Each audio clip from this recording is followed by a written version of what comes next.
আসসালামু আলাইকুম সবাইকে। আজ আমরা জীববিজ্ঞান এসএসসি 2026 পরীক্ষার্থীদের জন্য সাজেশন নিয়ে এসেছি। একটি ব্যতিক্রমী সাজেশন যেটা তোমাদেরকে জীববিজ্ঞানে 90%, ওকে 99%, মানে তুমি বলতে পারো যে 90+ নম্বর পেতে তোমাকে সাহায্য করবে এই সাজেশনটি। দেখো দেখো জীববিজ্ঞানে কিন্তু বোর্ড কোয়েশ্চেন কমন দিলেও কিন্তু তুমি পারবে না।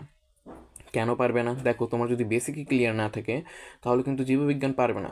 কারণ জীববিজ্ঞান দেখা যায় মুখস্থবিদ্যা প্লাস তত্ত্বীয় বোঝারও আছে, প্লাস মুখস্থবিদ্যাও আছে, ঠিক আছে? এখন অনেক টিচাররা বোর্ড কোয়েশ্চেন তোমার সাজেশন দিচ্ছে, হয়তো সেখান থেকে কমন আসবে, ঠিক আছে, ধরে নিলাম আসবে। এখন তুমি যদি মূল বই না পারো, মূল বইয়েরই যদি বেসিক না পারো, তাহলে কি তুমি সেই বোর্ড কোয়েশ্চেনগুলো যদি সমাধান করতে চাও তাহলে কি তুমি পারবে? তুমি বলো।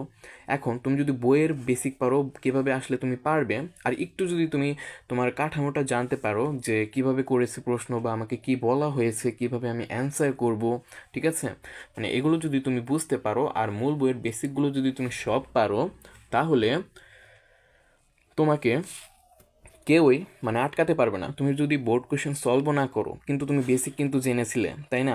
বেসিক পড়েছিলে এবং কিভাবে কাঠামোগতভাবে আমাদের প্রশ্ন করা হবে সেগুলো আমরা জেনেছিলাম। তাহলে তুমি কিন্তু বোর্ড কোয়েশ্চেন আনকমন আসলেও তোমার কিন্তু কমন চলে এসছে, তাই না? চলে আসছে। এখন তোমাকে জীবন পাঠ অধ্যায় থেকে মূল বইয়ের তোমাদের এসএসসি 26 পরীক্ষার্থীদের জন্য 7টি অধ্যায় সিলেক্ট করা হয়েছে। সেই 7টি অধ্যায় থেকে তোমাকে কিছু কিছু আমি পাঠ দেব, পাঠ পরিচিতি আছে, ঠিক আছে, পরিচ্ছেদ বলতে পারো, মূল পয়েন্ট যেগুলো থেকে তোমাদের প্রশ্ন করা হবে একদম, ঠিক আছে, 100%। দেখো, শুধু মানুষের শ্রেণীবিন্যাস কিভাবে করে। দেখো, মানুষের বৈজ্ঞানিক নাম কি? Homo sapiens. এখন এই হোমো স্যাপিয়েন্স কিভাবে হলো, এই হোমো স্যাপিয়েন্সের শ্রেণীবিন্যাস করবে, এটা কিন্তু অনেক বোর্ড কোশ্চেনে এসেছে। এটা তোমাদের পাঠ্য বইয়ে আছে, ঠিক আছে? দেখবে তোমাদের পর্ব, গোত্র, বর্গ, শ্রেণী, ঠিক আছে, এরকম একটা লিস্ট আছে মানুষের হোমো স্যাপিয়েন্সের শ্রেণীবিন্যাস, ঠিক আছে? ওই অংশটুকু যদি তুমি একদম হুবহু লিখে দাও তাহলে তুমি 100-এ ওই প্রশ্নে 7-এ 7 বা 3-এ 3 পেয়ে যেতে পারো, ঠিক আছে? আই হোপ ঘনং 4 দেয়, ঘ নম্বরে 4 দেয় এবং গণঙে 3 দেয়, ঠিক আছে? একদম 4 অথবা 3 তুমি পেয়ে যেতে পারো। এবং দ্বিপদ নামকরণ পদ্ধতি বা কিভাবে দ্বিপদ নামকরণ করে, সেই দ্বিপদ নামকরণ পদ্ধতি তোমাকে জানতে হবে, ঠিক আছে? এটা কিন্তু একটা পদ্ধতি। এগুলো না জানলে তুমি যতই তুমি বোর্ড কোশ্চেনে সরাসরি জানো কেন, তোমাকে কিন্তু সেই বেসিকই শিখতে হচ্ছে। আসলে তোমরা বেসিকই পারো না, এই জন্য বোর্ড কোশ্চেন পারো না, ঠিক আছে? এখন বোর্ড কোশ্চেন করলে সময় নষ্ট, ঠিক আছে? তোমাকে নিজে নিজে পড়তে হবে। বেসিক জানলে তুমি সব সলভ করতে পারবে, তোমাকে শুধু কাঠামো জানতে হবে যে আমাকে প্রশ্নে কি বোঝাতে চেয়েছে, ঠিক আছে?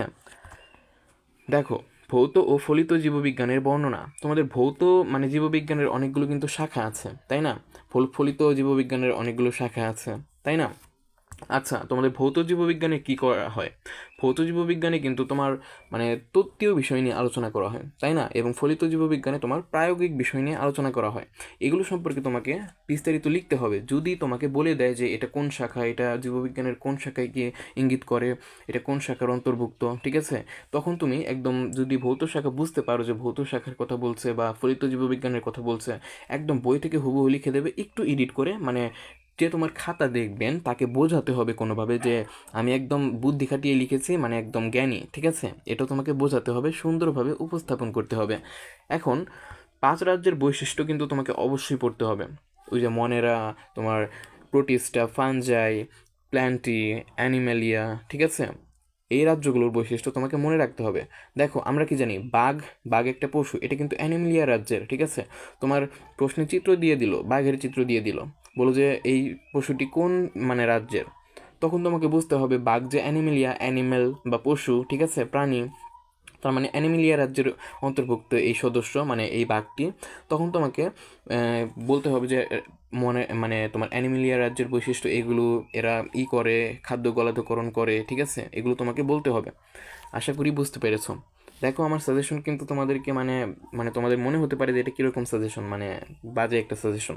দেখো, যারা রত কি বলে কথায়, রতনে রতন চেনে, যারা যারা বুঝবে যে আমার সাজেশনটি কতটা গুরুত্বপূর্ণ, ঠিক আছে, তারা কিন্তু আমাকেই খুঁজবে। দেখো, আমি কিন্তু এর থেকে নতুন, ঠিক আছে?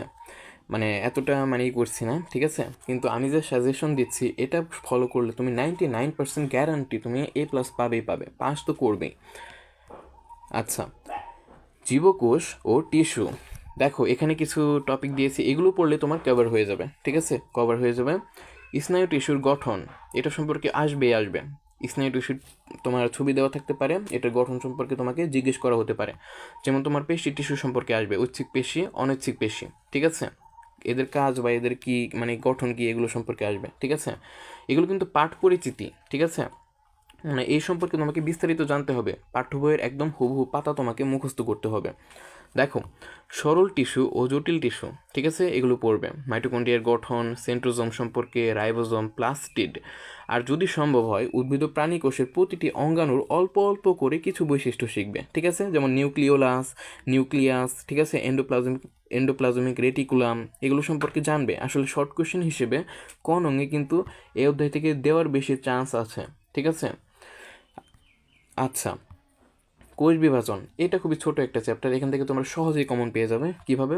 তোমাদেরকে প্রশ্ন করা হবে যে মিওসিস এবং মাইটোসিসের মধ্যে মানে কোনটা বেশি দরকারি বা কোনটা বেশি গুরুত্বপূর্ণ, বা দুটি পদ্ধতি কিভাবে একে অপরের থেকে আলাদা, ঠিক আছে, পদ্ধতি বা প্রক্রিয়া কীরকম, এদের এদের পর্যায় কতটি, ঠিক আছে, এগুলো সম্পর্কে তোমাকে প্রশ্ন করা হবে।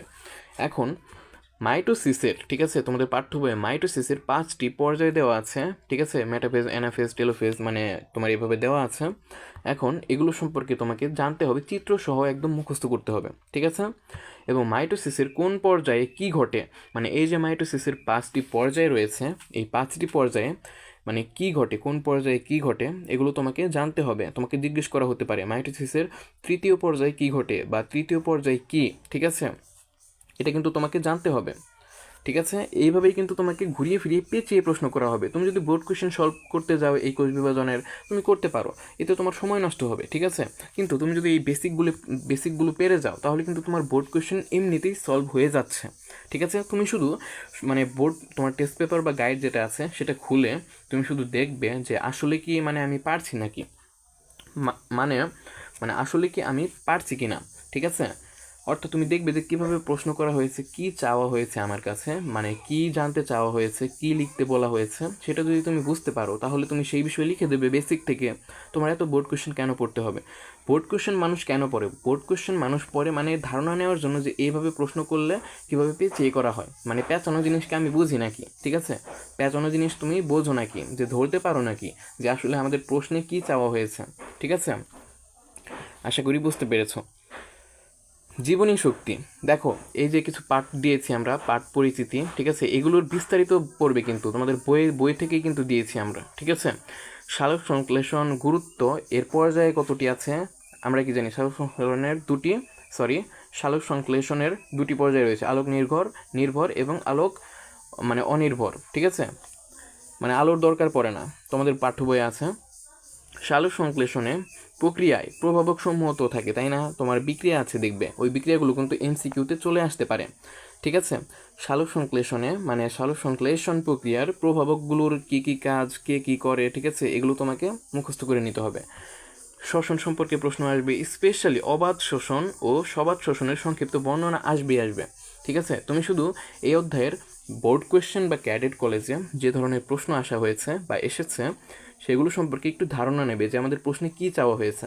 যদি বলে যে অবাধ শোষণ, উপরের উদ্দীপকে কোন শোষণের কথা বলেছে, যদি তুমি ধরতে পারো যে অবাধ শোষণের কথা ধরেছে মানে বলা হয়েছে, তাহলে তুমি ডাইরেক্ট অবাধ শোষণ ব্যাপারে যা জানো মানে বড় করে যা জানো লিখে দেবে, একদম ফুল মার্ক পেয়ে যাবে। তাহলে কি হলো? বোর্ড কোয়েশ্চেন পড়তে হচ্ছে না, শুধু ধারণা নিতে হচ্ছে, তাই না? দেখো, সালোক সংশ্লেষণ প্রক্রিয়ার মতো শ্বসন প্রক্রিয়ারও প্রভাবক আছে, ঠিক আছে, এদের কাজ আছে, শ্বসনের গুরুত্ব আছে, এগুলো পড়বে কিন্তু একদম। দেখো, সময় সাশ্রয় করবে, আমি এমনভাবে এই সাজেশন সাজিয়েছি যাতে তোমাদের একদম গ্যারান্টি দিতে পারি তুমি এগুলো যদি বেসিক পারো আর একটু বোর্ড কোয়েশ্চেনগুলো একটু যদি ঘাটাঘাটি করো, মানে 10-12টা দেখলে মানে চোখে 1 মিনিট লাগালে একটা মানে তোমার সৃজনশীলে, ঠিক আছে, মানে একটু ধারণা নেওয়ার জন্য কি চাইছে আমাদের কাছে, ঠিক আছে। আর আমরা তো বেসিকেই যেগুলো শিখেই যাব, তাই না, মানে যারা শিখবো, ঠিক আছে, তাদের জন্য অনেক সহজ হবে, তাই না। আচ্ছা, জীবের প্রজনন, দেখো, এই অধ্যায় থেকেও সবচেয়ে গুরুত্বপূর্ণ ফুল সম্পর্কে আসে, মানে প্রজনন অঙ্গ ফুল সম্পর্কে যত কথা আছে সব কিন্তু তোমাকে জানতে হবে। মানে ফুলের কয়টি স্তবক থাকে, ঠিক আছে, পুংস্তবক কী, মানে পুংস্তবক কেন গুরুত্বপূর্ণ, তাই না, এগুলো তোমাকে প্রশ্ন করা হবে। মানে চিত্র কিন্তু জানতেই হবে, বায়োলজিতে চিত্র তোমাকে জানতেই হবে, ঠিক আছে।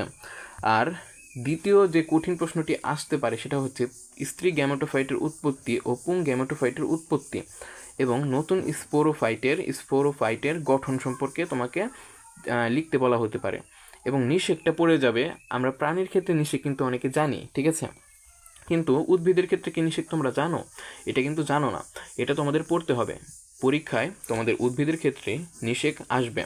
আর পরাগায়ন সম্পর্কে তোমাকে সব জানতে হবে, কিন্তু মূলত তোমাদের পুরো বইটা পড়তে হবে। এবার জীববিজ্ঞানে তুমি বেসিকই পড়বে শুধু, আর প্রশ্নের একটু কাঠামোগত ধারণা নেবে যে আমার কি চাওয়া হয়েছে, কি লিখতে বলা হয়েছে, ঠিক আছে। দেখো, জীবের বংশগতি ও জৈব অভিব্যক্তি, ঠিক আছে, এই অধ্যায়টা মানে অনেক কঠিন। এখানে জৈব অভিব্যক্তি যোগ করা হয়েছে, যেটা তোমার ইন্টারমিডিয়েটের বিষয়, ঠিক আছে। এটা তোমরা অনেকেই পারো না, বা পারলেও ভুলে যাও, ঠিক আছে, অনেক হার্ড একটা মানে তোমার ধারণা এটা। দেখো, এই প্রশ্ন থেকে তোমাকে থ্যালাসেমিয়া থেকে প্রশ্ন করা হবেই হবে। যে মনে করো একটা দম্পতি, তাদের সন্তান হয়েছে, ঠিক আছে, বাবার থ্যালাসেমিয়া হয়েছিল, বা সন্তান পেটে থাকা অবস্থায় মায়ের থ্যালাসেমিয়া হয়েছিল। এখন সন্তানের কি থ্যালাসেমিয়া হওয়ার সম্ভাবনা আছে নাকি নেই, এই নিয়ে তোমাদের প্রশ্ন করা হবে, ঠিক আছে। এই জন্য থ্যালাসেমিয়ার অংশটা তোমাকে ভালোভাবে পড়তে হবে। আচ্ছা, মানুষের লিঙ্গ নির্ধারণ। আচ্ছা, মানুষের লিঙ্গ নির্ধারণ মানে এটা তোমাদের কি মানে সন্তানটি কি ছেলে হবে নাকি মেয়ে হবে, ঠিক আছে, এই প্রক্রিয়া মানে ক্রস ওভার, ঠিক আছে। তোমাদের পাঠ্য বইয়ে দেখবে জীবের বংশগতি ও জৈব অভিব্যক্তি অধ্যায়ে তোমার ক্রসিং ওভার বা লিঙ্গ নির্ধারণ নামে একটা ধারণা আছে, টপিকই আছে, ঠিক আছে। এগুলো কিন্তু আমি যত মানে তোমাকে দিয়েছি, যত এই যে মানে টপিক দিয়েছি, এগুলো কিন্তু সব পাঠ্য বইয়ের অধ্যায়ের পাঠ পরিচিতি, ঠিক আছে। মানে পাঠ পরিচিতির অনেক বর্ণনা আছে, সেগুলো পড়লেই তুমি পারবে। এবং সবচেয়ে গুরুত্বপূর্ণ বিষয় যেটা মেন্ডেলের পরীক্ষা, মটরশুটির পরীক্ষা, এটা কিন্তু আসবে, ঠিক আছে। জিন সম্পর্কে আসতে পারে। এবং শেষ একটা ধারণা বা শেষ পয়েন্ট, জৈব অভিব্যক্তি তত্ত্ব ও ডারুনবাদ, ঠিক আছে। বিজ্ঞানী ডারুন কি দিয়েছিল? ডারুনবাদ বা ডারুন মতবাদ দিয়েছিলেন, ঠিক আছে। জৈব অভিব্যক্তি সম্পর্কে বলেছিলেন। মানে এটা অনেক কঠিন, কিন্তু তোমাদের পড়তে হবে। দেখবে তোমাদের গাইডে এই সম্পর্কে কিছু বোর্ড কোয়েশ্চেন এসেছে, তোমরা চলে বই পড়লেই কিন্তু বোর্ড কোয়েশ্চেন একাই কমপ্লিট হয়ে যাবে জীববিজ্ঞানের ক্ষেত্রে, ঠিক আছে।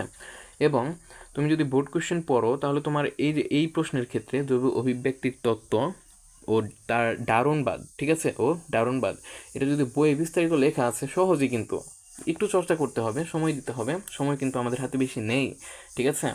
আচ্ছা, মানে বইয়ের যদি জ্ঞানটুকু নাও, বেসিকে কিন্তু আমাদের ঘুরে ফিরে আসছে। যতই বোর্ড কোয়েশ্চেন করো, বেসিক না জানলে তুমি যদি বোর্ড কোয়েশ্চেন মুখস্থও করে যাও, মনে থাকবে না। আর যদি বেসিক মনে থাকে, কম মুখস্থ করে যাও, ওইটাই মনে থাকবে, ঠিক আছে। জীবের পরিবেশ, বাস্তুতন্ত্রের উপাদানসমূহ আছে না, জড় উপাদান, জীব উপাদান, ঠিক আছে, জীবজ উপাদান, এগুলো সম্পর্কে, বা ভৌত উপাদান, ঠিক আছে, এগুলো সম্পর্কে তোমার আসতে পারে, মানে অবশ্যই আসবে। কিন্তু প্রথমে যে বাস্তুতন্ত্রের উপাদান সমূহ থেকে আসার সম্ভাবনা একটু কম, কিন্তু পুকুরের বাস্তুতন্ত্র থেকে অবশ্যই আসবে, এবং বাস্তুতন্ত্রর পুষ্টি ও শক্তি প্রবাহ থেকে অবশ্যই আসবে। এবং সবচেয়ে গুরুত্বপূর্ণ যে বিষয়টা, সেটা হচ্ছে বিভিন্ন জীবের মধ্যে মিথস্ক্রিয়া, আন্তঃনির্ভরশীলতা ও পরিবেশের ভারসাম্যতা। এখানে মিউচুয়ালিজম, তোমার সিনজেনিসিস কি, মানে এগুলো তোমার বর্ণনা আকারে আসবে, ঠিক আছে। আশা করি বুঝতে পেরেছো আমি কি বোঝাতে চাইছি। তোমরা শুধু বইয়ের বেসিককে কেন্দ্র করে বোর্ড প্রশ্নের কি কাঠামো সেটা শুধু দেখবে আর বই পড়বে, অন্য কিছু পড়ার দরকার নেই। আর ক খ প্রশ্নের জন্য তোমরা বই পড়লে একাই কমপ্লিট হয়ে যাবে, ঠিক আছে। তাহলে বোঝো কত সহজেই তোমাদের মানে সমাধান হয়ে যাচ্ছে। এই 20 দিন বা এই 20 দিন তোমাদের কাছে টাইম আছে, এই 20 দিনে তোমাকে কমপ্লিট করে ফেলতে হবে, বা 15 দিন বলতে পারো, কারণ পরীক্ষার 5 দিন আগে থেকে আমরা ওই বিষয়ের বা যেই পরীক্ষাটি হবে সেই বিষয়ের জন্য আমরা প্রস্তুতি নেওয়া শুরু করি। আজকের মতো এখানেই বিদায় নিচ্ছি, দেখা হচ্ছে অন্য কোনো ভিডিওতে। ততক্ষণ ভালো থেকো, সুস্থ থেকো, আসসালামু আলাইকুম।